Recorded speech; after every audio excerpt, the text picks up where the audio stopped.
is from the A56th and is going to tell us a few things about his experiences. Let's get started with when you were born and a little bit about your childhood. I was born January the 11th, 1919, on a farm near West Plains, Missouri. I grew up on that farm, went to school at one of those little one-room country schools through the 8th grade. Then when I got to be 14 and out of the 8th grade, the high school was 14 miles away, and there's no way of getting there. So 2 years later they started running a school bus, so I was 2 years older than most of the kids when I started high school. I was a freshman at 16 and graduated when I was 20.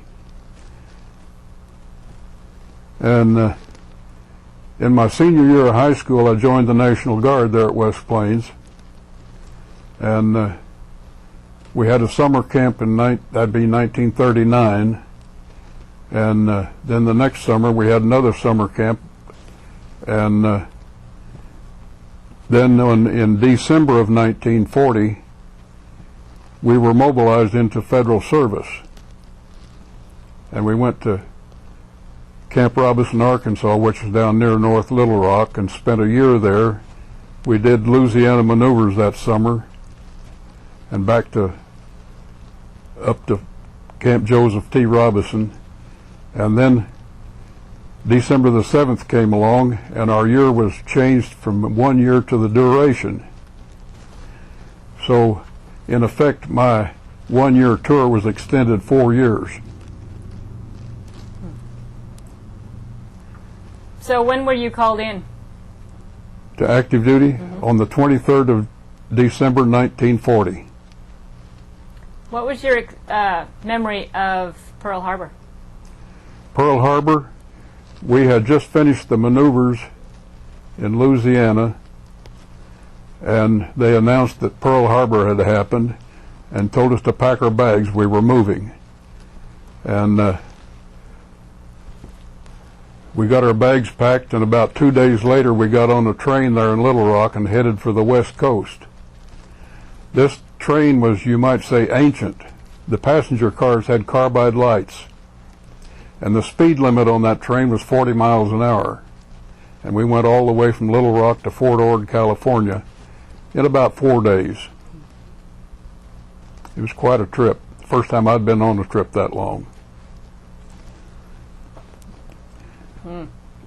Then we got to California. We thought we were going to go to the Pacific Ocean, out in the Pacific Islands somewhere, but somebody determined it wasn't any point in going out there.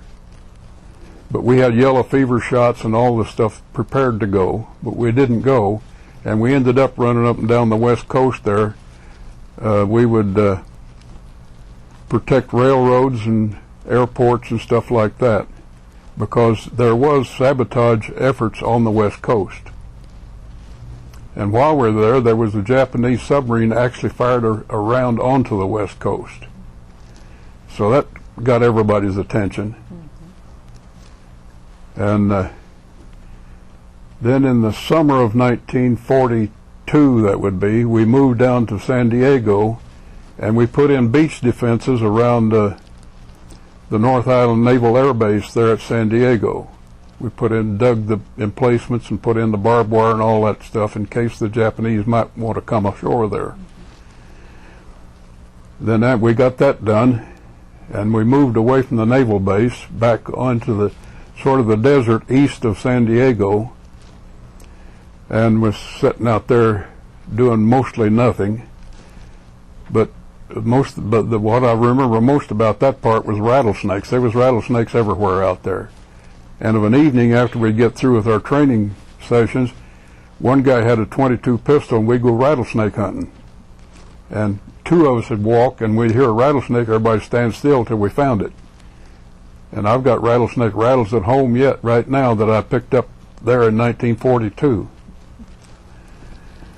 And along that summer, they started taking applications for enlisted men to go to officer training school. I applied once and was turned down, then I applied again and was accepted. And I was went from San Diego to Fort Benning, Georgia on a train. Well, they went through my hometown with a 10-day delay en route, so I didn't. All I had to do was get off the train and tell my folks I was home, and spend 10 days, and then get back on the train, go on down to Fort Benning, Georgia. That was a 13 weeks course, and then I became a second lieutenant. In those days, they were called 90-day wonders. There I was. Some people called us gentlemen by act of Congress. But anyhow, I got a commission and was shipped up to Fort Campbell, Kentucky, or Camp Campbell, Kentucky at that time, and became a member of the 12th Armored Division. My first assignment was to C Company of the 56th Armored Infantry Regiment, and stayed there for a while, and then I got transferred to G Company of the 56th Armored Infantry Regiment, and we did Tennessee maneuvers that summer, and at the end of the Tennessee maneuvers, they decided to reorganize the whole division, and instead of having a regiment, we had 3 separate battalions, that is 3 separate tank battalions, 3 separate infantry battalions, and 3 separate artillery battalions, plus the other, I call them spare parts, the signal and the medics and people like that. Then from there we got on a train and went to Camp Barkley, Texas, where we are now. We spent the summer of '44 here.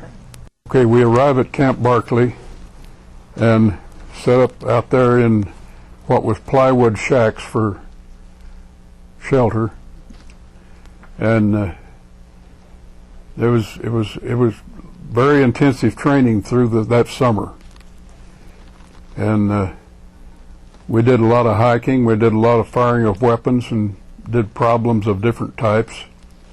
And then along in the late summer we went through what they called a division test, and I guess the purpose of that was to decide whether we was ready to go overseas or not. That was over, we got on another train and went to New York, and we got to New York at, I think it was Camp Shanks, and sometime in September we got on a ship called the Empress of Australia. It was an old ship with wooden ladders and somewhat ancient. We were told that it was, the British took it over from the Germans at the end of World War I. So you can figure out how old the thing was. The officers' quarters weren't too bad if we were crowded, but the enlisted men it was ridiculous. We were double loaded. Some guys sat out on the deck getting fresh air while somebody else was down below sleeping. And they slept in hammocks, 3 deep. There was one hammock and another hammock and another hammock, 3 of them, one right above the other. And if somebody got sick, everybody was sick. And most of them got sick, including me. But I could puke over the rail. And it was quite a trip. When we landed at Liverpool, in England, and then got another train and went down to what they call the Salisbury Plains. And we stayed there probably 3 weeks. And while we were there, when we left here, we took our individual weapons. We didn't take any machine guns or tanks or trucks or anything like that. And we got all new equipment while we were in England. New tanks, new jeeps, new machine guns, new artillery pieces, the whole bit. And then we had some people had learned from being in combat ahead of us that we should have extra places to carry baggage. So our maintenance crews welded strap iron together and made sort of baskets to hang on over the backs of most of the vehicles, and then you could put gear of different types, even ammunition if needed, in those baskets. And we also put what we call wire cutters on the front of the Jeeps. the Germans apparently had a bad habit of stretching wire across the road. And if you get one of those under your chin, it's not too nice. Okay, and that got us into France. We landed in France sometime after Thanksgiving. And we convoyed across France to the vicinity of Nancy, France. And then from there we were close enough we could hear artillery. That got exciting. And before that, the general information was that the war was about over, but it wasn't. It wasn't near over. And we saw our first combat in December of 1944. My company, which at that time was A Company of the 56th, which I register with now, sometime about the week before Christmas, we were given the job of taking a hill in a night attack, which is, we had practiced many, many times, but it was scary to think about doing a fighting war in the dark. But we did that thing, and it worked out picture perfect. We walked up that hill just like we did these hills here at Barclay. We got to the top. The Germans up there were all asleep, and it was just getting daylight, which was perfect timing. And when they woke up, they all come out with their hands up because we was all around them. And there were several emplacements there, and there'd be 5 or 6 or 10 of them in each one of those emplacements, and we took them all prisoners. And we made our first mistake. We had been told that as soon as you take an area, the Germans would retaliate. And about the time we marched those Germans back down the hill going towards our place, here come the mortars and the artillery. And we lost several people right there.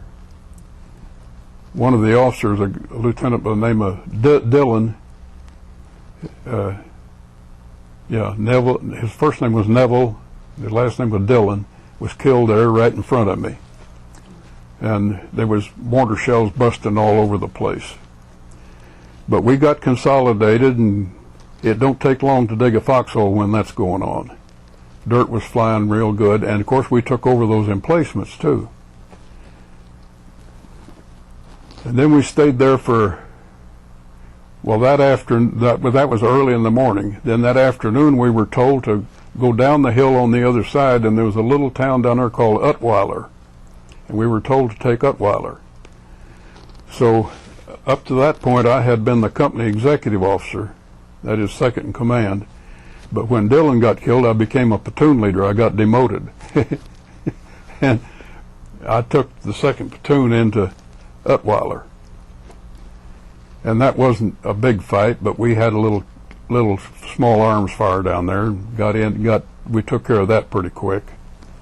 Then we stayed there about a week, and then they had some infantry. This is into the winter, so to speak, and they had some infantry division dig in behind us to hold it for the winter. And then one night we backed out through them, and they took over. And when we went back to what they called a reserve area, it was sort of a ghost town. There's a lot of empty buildings where it had been a French village, I'm sure. And there's a good story there too. There was an artificial lake just off from these buildings, and it was froze over. And there's a lot of little buildings around there, and of course the GIs are going to find out what's going on, regardless of what they're going to find out things. They got to look in these buildings, and there were fish nets and dip nets and stuff like that in these buildings. So there had to be fish in that lake. So if I say too many souls, tell me. So they go out and they they cut holes in the ice, but they couldn't catch any fish. Excuse me. And they worked at that for all day, trying to find some fish. And of course, there's a dam out there with spillway, and the water's not frozen there. And down below the spillway is a deep pool, probably 6-8 feet deep, and probably 30 feet across. And down the bottom of that pool was just fish all over, just working with fish. Well, we had at that time what we called a concussion grenade. Not the regular hand grenade, but it was just one huge firecracker. And somebody threw a concussion grenade down there, and a couple other guys got downstream with these dip nets, and we had fish to eat. Lots of them. And then after that,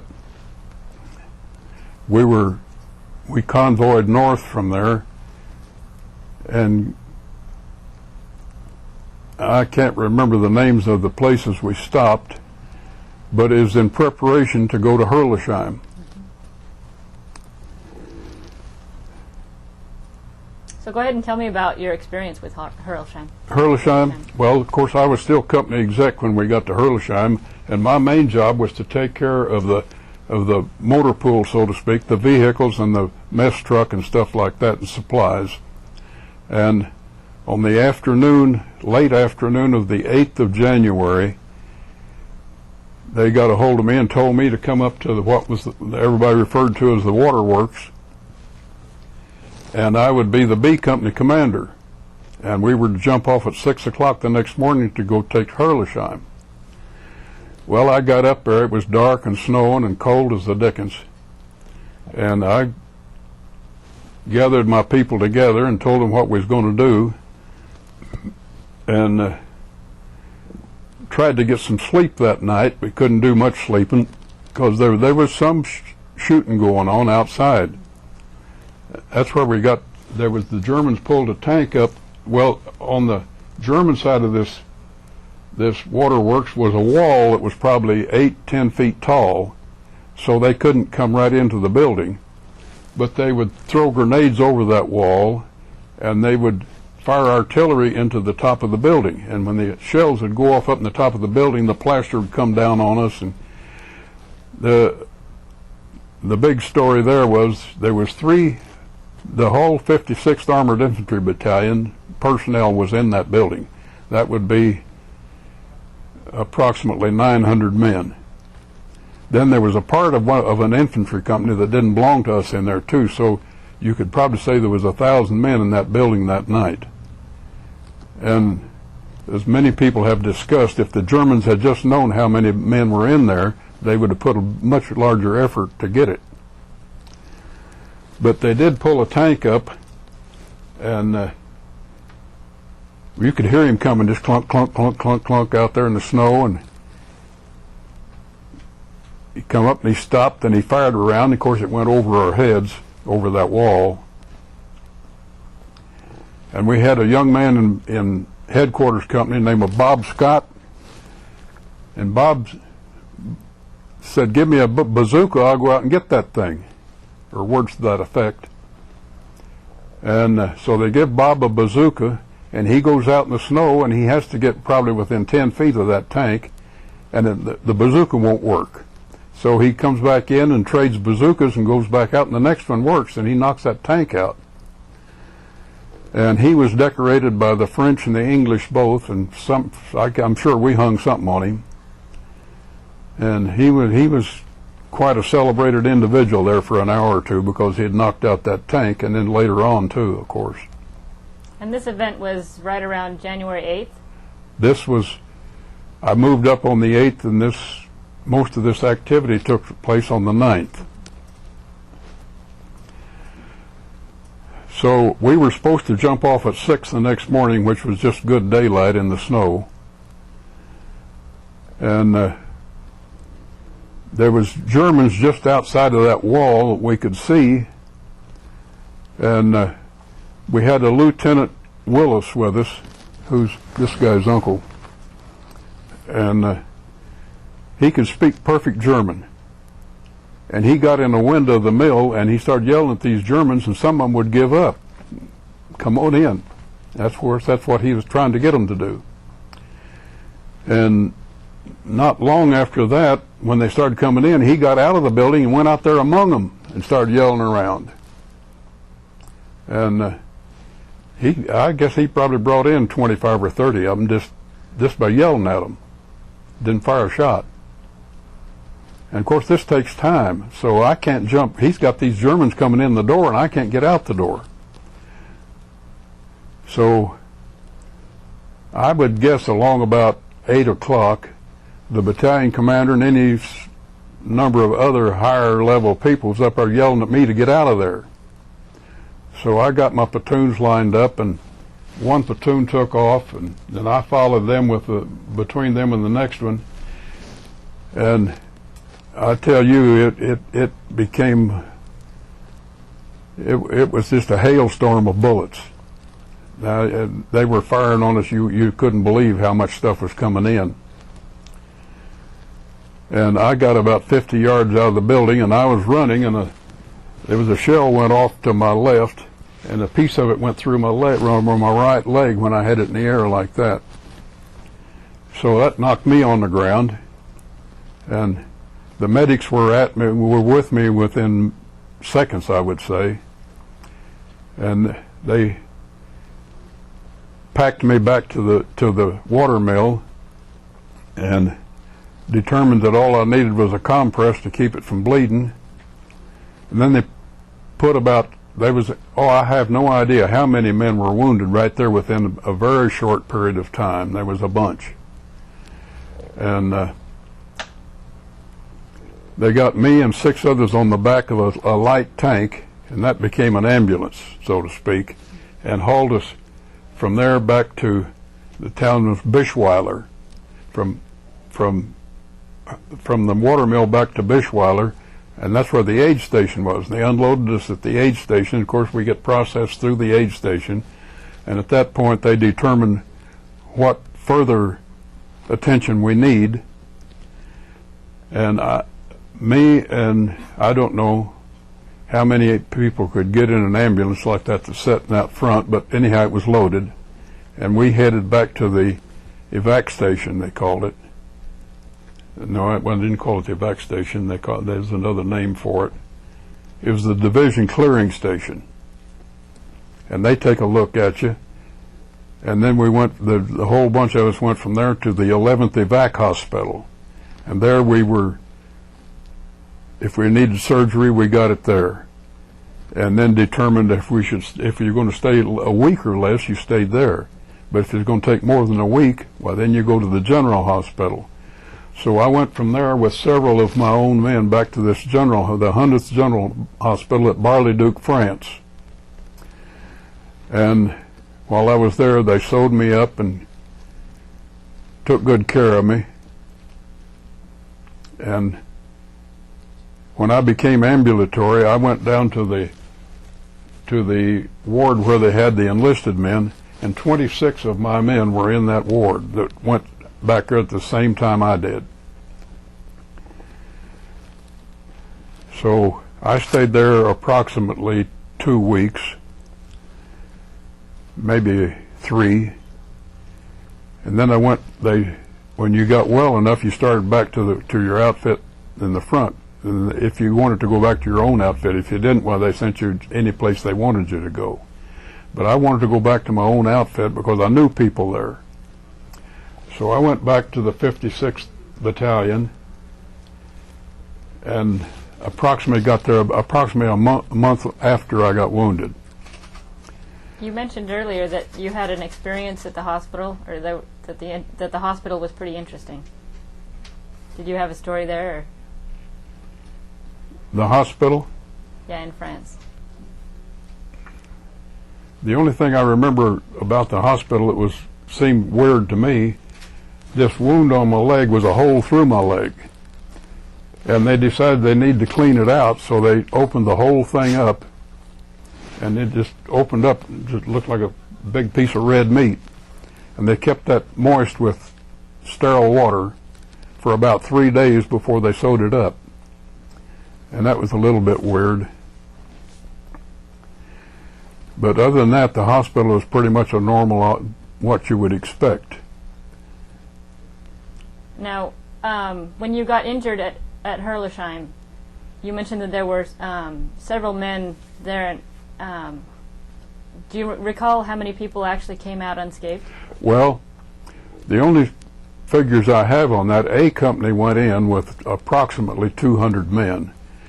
And on the 16th of January, they came out with 16. That's able-bodied bodies that are walking.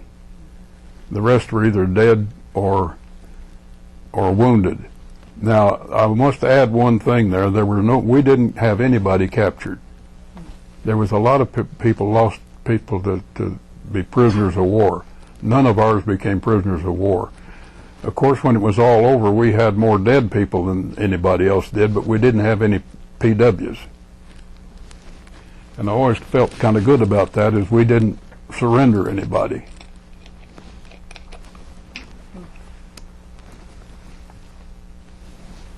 So it was about a month from the time you got injured to the time you're back to Yes. the A Company? Then when I get back to A Company, there's really not a job there for me.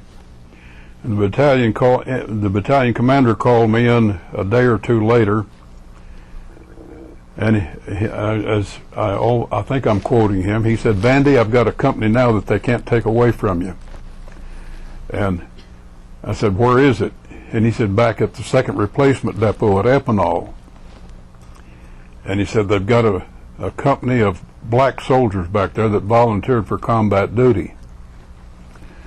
So I got the privilege of picking one lieutenant from my choice of lieutenants from my own battalion to take with me. So I picked Blanchard Lacey, one of our battlefield commissions, a boy that I had been with for almost 2 years.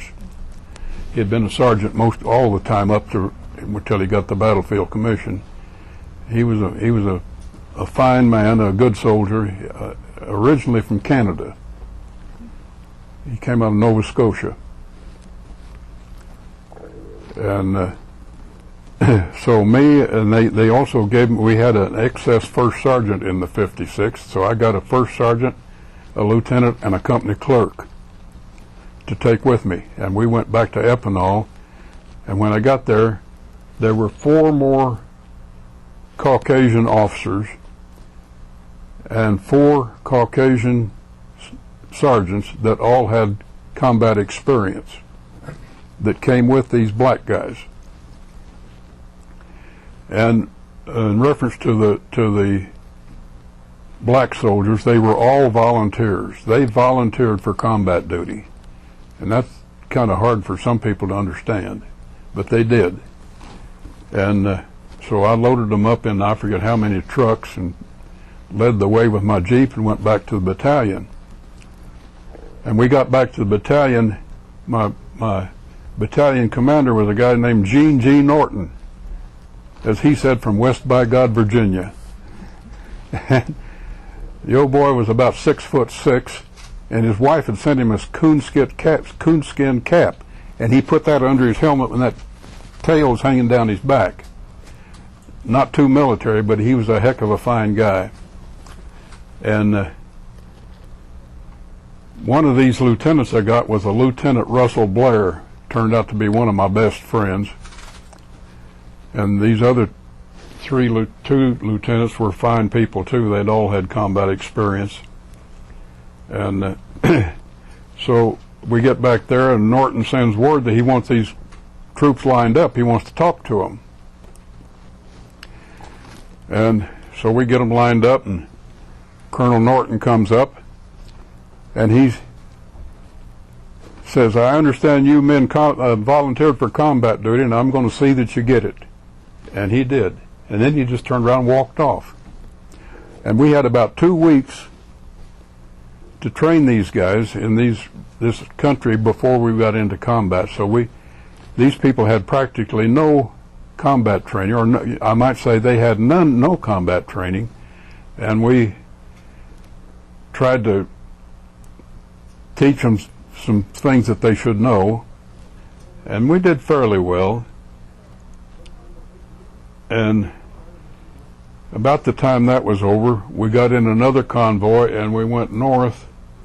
We were transferred out of the 7th Army into the 3rd Army, and we went up to Trier. I don't remember whether it was in France or Germany. It's in France now. and we got to Trier, but we got there about 3 o'clock in the morning, and by daylight we had orders to take off from there and go to the Rhine River, which was 70 kilometers away. And according to the stories I hear, Patton issued the order that we would be at the Rhine River within a week, and we had him there in 3 days. And that was the biggest route you ever saw. It was clear weather, the airplanes could fly, everybody could see everywhere, and we took literally thousands of German prisoners, and there ain't no telling how many of them died. That is, there's just no way of knowing. But they were caught in the open, and we got our part of them, and the airplanes got their part. And we were at the river in 3 days. And we got there, of course, when we got there, there's no bridge. The Germans have blew all the bridges. But there was a bridge that would be up the river to the south, I guess it would be. And there was a town of Speyer to the south of there. And there was a bridge there. So they told us to go down and get that bridge. And so I forget the exact dates, but we got there on the 24th, I remember that, of March, 44. And so we undoubtedly started the same day. Just as a quick correction, I think it's 1945. Beg pardon? I think it was in 1945. 45, yes. I said 40, I'm sorry, it's 45. Right. And we got to Speyer, and it was a hot spot. There was lots of Germans there. And about the time we got on a hill where we could see the town where the bridge went up. So we knew we didn't have a bridge, but we were still supposed to get the town. So we took the town. It took all day, but we finally got it. And one of my black sergeants became a hero that day. There's been a book written about him since. And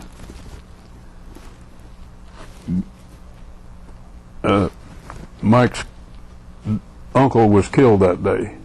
Him and the Sergeant Amison was working their way towards the town, and they didn't make it. That black sergeant, was that Sergeant Carter? Yeah, Eddie Carter. Yeah. Eddie Carter was he's one of these personalities that once you meet him, you don't forget him. And he was a good soldier because he wanted to be. And he had lots of stories to tell. He was born in India. His dad was some kind of a missionary. His mother was an Indian lady from India. And he had a very disturbing childhood, I guess, and he went to China. And when he was in China, he joined the Chinese army. He became a lieutenant in the Chinese army, and then somebody found out who he was and why he was, so they kicked him back into India. And then somewhere along in there, the Spanish Revolution started, and he went to Spain and fought on one side or the other in Spain. And then he went back to the States when World War II started and joined the Army. And stories like that, he told me and the other people about it, and it was quite an interesting story. And he did have more courage than Carter's got liver pills. The guy was great. And he carried a Thompson machine gun that he brought with him. Most of the guys didn't have individual weapons when we got them. We had to issue them, but he had a Thompson submachine gun, and he had a knife that he carried on his belt right here in front. Probably a blade about 10, 11 inches long, and then it had a brass knucks for a handle. And that was a very impressive looking piece of equipment. But he went out sort of on his own with 2 or 3 or whatever men. You can read the story in the book. And came back, and when he came back, he had been wounded, and he brought 2 German prisoners back with him. And I can't really relate the story like it's written in the book, so it's better that people are interested get the books. The title of the book is what is it? Honoring Sergeant Carter. And it's written by his daughter-in-law and some professor at one of the California universities. And it's a very interesting book. Of course, I've got a copy. In fact, as I had two, so I put one in the library in my hometown and kept one. But another interesting thing about Sergeant Carter, of course, he was wounded, so we got the medics after him, but he wouldn't leave until he talked to us a while about what was out where he had been. And after he got that over, we got him loaded in an ambulance and shipped him off to get medical care. And he went to the hospital. And apparently he wasn't too bad off, so in just a few days he was up walking around having a good time, felt good, and he came back. And we got a message from the hospital that he was absent without leave. So we sent him a message back not to worry about it, he was with us. Never did hear any more about it.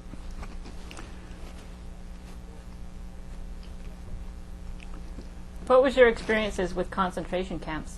Well, we went through Landsberg as we were going south to the Alps, and there we saw labor camps, and we heard that there was a concentration camp there. It was just out of Landsberg.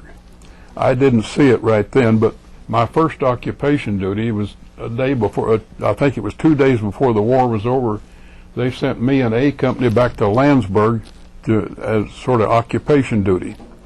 And of course, this Dachau camp was just, a short distance out of Landsberg. And some of us went out there just through curiosity just to look at it.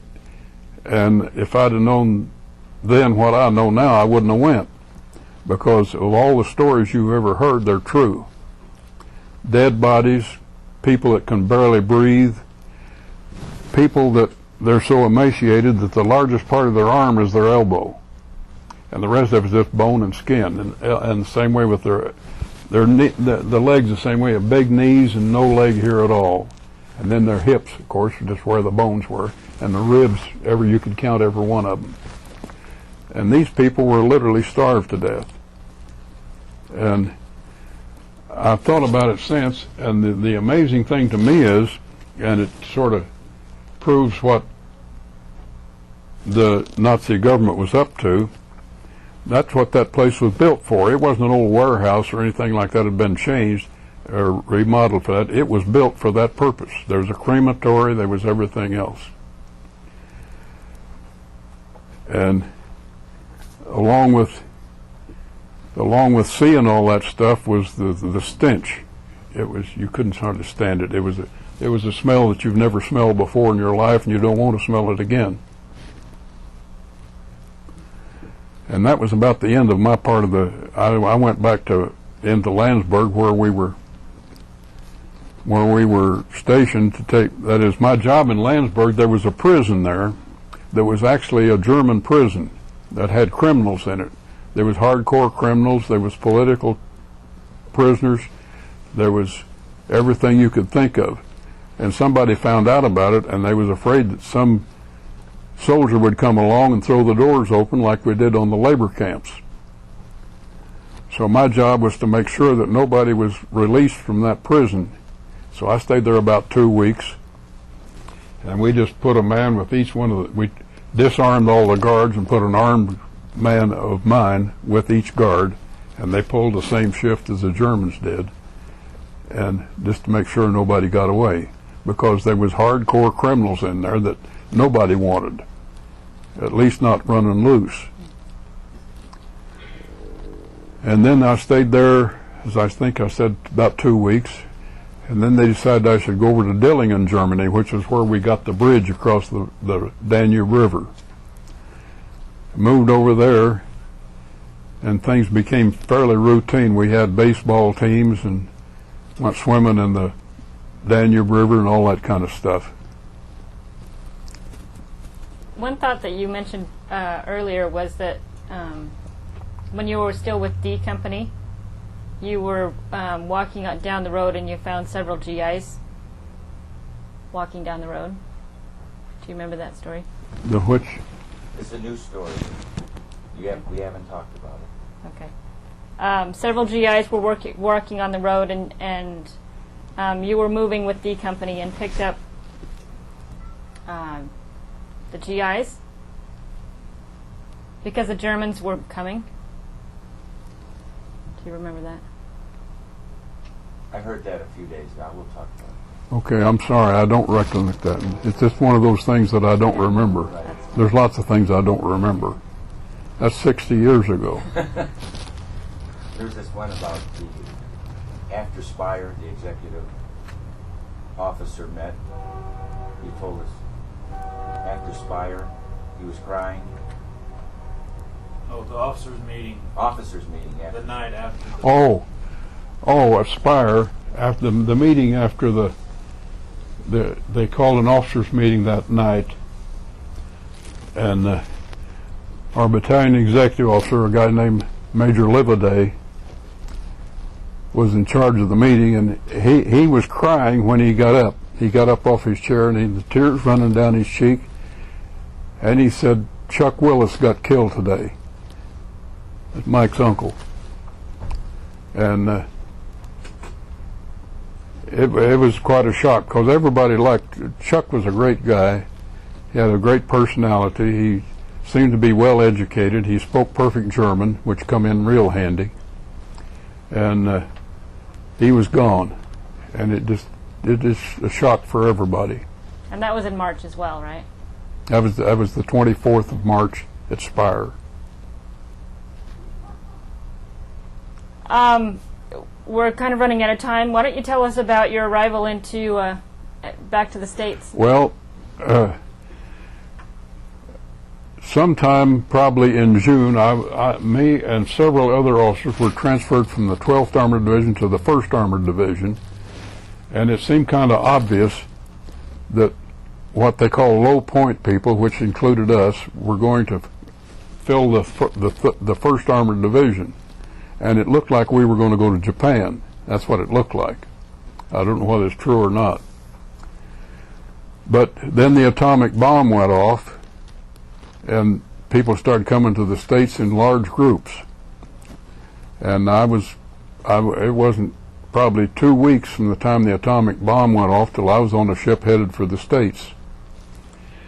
And somewhere along the line, we got a message that we were not going to New York, we were going to Boston. And there was a good bit of griping going on the ship because we weren't going to see the Statue of Liberty. And that went on for a day or two. Then we get to Boston in the middle of the night, and we get up the next morning early on the ship, and we're fed breakfast on the ship, and we had to pack our bags. And then when we got off of the ship, there was a train waiting for us not 50 yards away on a track. And each one of these cars had a number, and you were given a number according to where you lived in the United States. And you got on you big chalk marks on the cars, so you got on your car. The train gets loaded, and it leaves the dock area, and it goes through a big freight yard. I have no idea how big that freight yard. There was just looked like a quarter of a mile of nothing but railroad tracks, and there was any number of engines out there. And when we started into that freight yard, our train gives a funny little toot, toot, toot, toot, and then every engine in that yard stopped and pulled their whistle and held it till we cleared the yard. I'm telling you, that'll put the hair up on the back of your neck. And that was our parade. They were glad to see us home, and we were glad to get home. So did you go to college? No. I graduated from high school. That's the best I could do. Going to college was out of the question. Back in the Depression, you just didn't even think about it. I had cousins that lived in Chicago and areas like that. They went to college, but not me. So tell me about your life afterwards, your family. Well, I came home, and the lady that I'd been corresponding with for a long time, I had met her once. We got together and decided to get married. So within 2 weeks after I got home, well, we had a wedding date set. And during that same period of time, I had been given a questionnaire as to whether I wanted to stay in the Army or not. And so I talked to my future wife about it, and she says, well, I asked her if she'd like to travel, and she said, yeah. I said, okay, I'll stay in the Army. She said, okay. So we got married, and I stayed in the Army. And we were shipped down to Camp Robinson, Arkansas, where I originally went. Stayed there about a month or two. I had a training company there. Then they closed it down, and I went to Fort Knox, Kentucky, and I stayed there for about 3 or 4 months. And we lived in a little makeshift apartment in Louisville and bought an old 41 model Mercury so I could get back and forth. And then I had a training company at Fort Knox through one training cycle, and then I got orders to go to the Philippine Islands. I spent 2 years in the Philippine Islands in what they called the Philippine Scouts, which was actually part of the American Army before the war, but they were still around and they had to be cared for and disposed of in one way or another. So I had a service company of I forget the number of the Philippine Scout Regiment for about 2 years. Then I came back to the States and I was a National Guard instructor in Detroit, Michigan. Worked right down Detroit and stayed there 2 years. It was supposed to be a 3-year tour, and Korea came along, so it became a 2-year tour. So I had 14 days to get out of Detroit to Fort Lewis, Washington, and my youngest boy was 4 days old. That sort of put a stopper in things. So I applied for a 15-day extension and got it.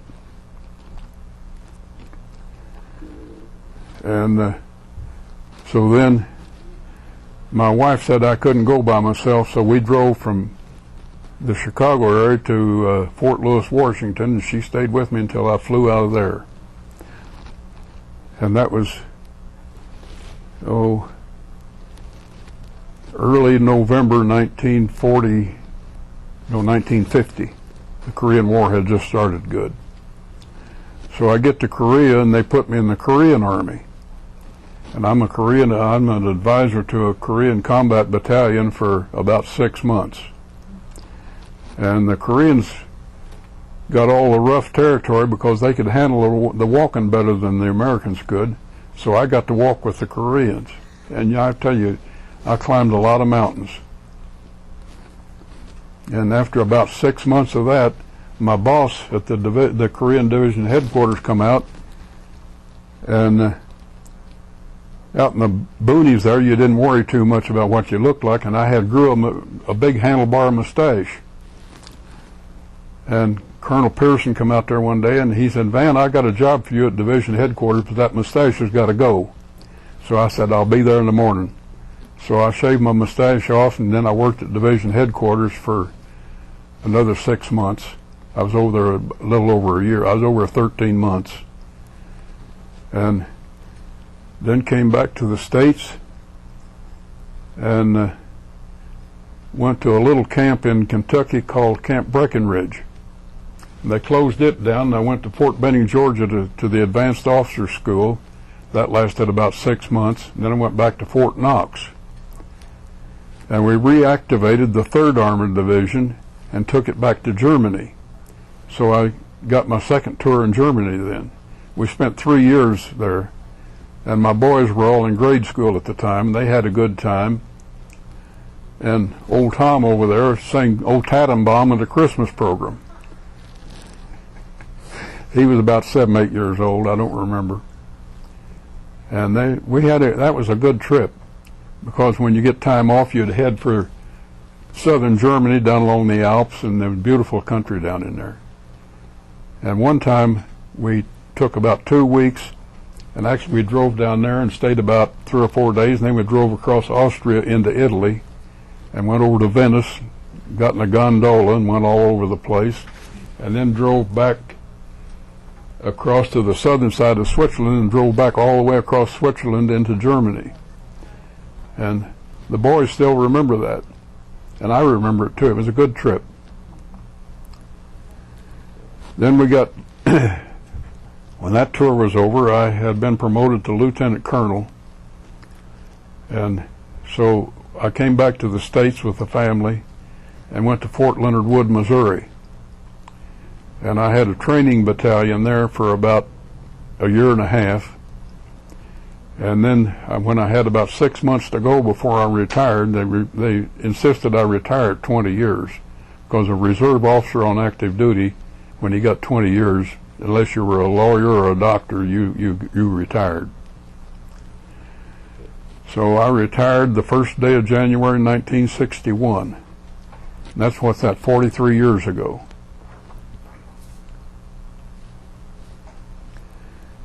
So tell me about your family. You had, how many kids did you have? Well, Mike's the oldest boy. He was born in 1947. We were married in November 45. He was born in January of 47. Then Tom was born in February of 49. Bill was born September of 50. And then after we went back to Germany, our daughter was born in Germany. And she was born in the 100th General Hospital, which had been the same hospital, only a different place than I was treated when I was wounded in combat. Wow. Of course, it was a lot different. When I was in the 100th General Hospital, it was in an old school building in Bar-le-Duc, France. And when she was born, it was in a big hospital building in Frankfurt, Germany.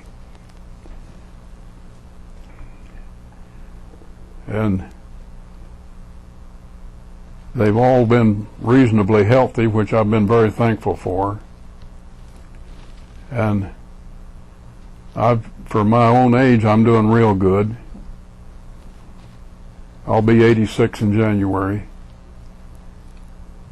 When your wife must have been a trooper as well. Oh yes, she never backed up on any of the moves. In the 15 years that we were married in the Army, I think we moved 12 times. And the last move we made when I retired is the same house I'm living in now. We was never going to move again. And that's the same way I feel about it. I'm not going to leave that place. Better mention our little sister's name. Yeah. The little sister's Nancy. There's Mike, Tom, and Bill, and Nancy. What's your wife's name? Your wife's name? My wife's name was Eleanor. She didn't spell it like most people did. She spelled it E-L-I-N-O-R-E. Most of them's E-L-E-A-N-O-R or something like that. Her last name, her maiden name was Gibson, G-I-P-S-O-N. And she was a railroader's daughter out of Chicago. So I always accused her of being a Chicago hoodlum, and she didn't deny it. But she never backed up from anything that we had to do. And when we were in Germany, of course they have to have an officers' wives club, and she was president of that most of the time we were over there. Very active. And the boys had a good time too. There was some special service soldiers that took care of the little league ball teams and stuff like that, Boy Scouts and football and baseball and everything else. So we almost had built-in babysitters.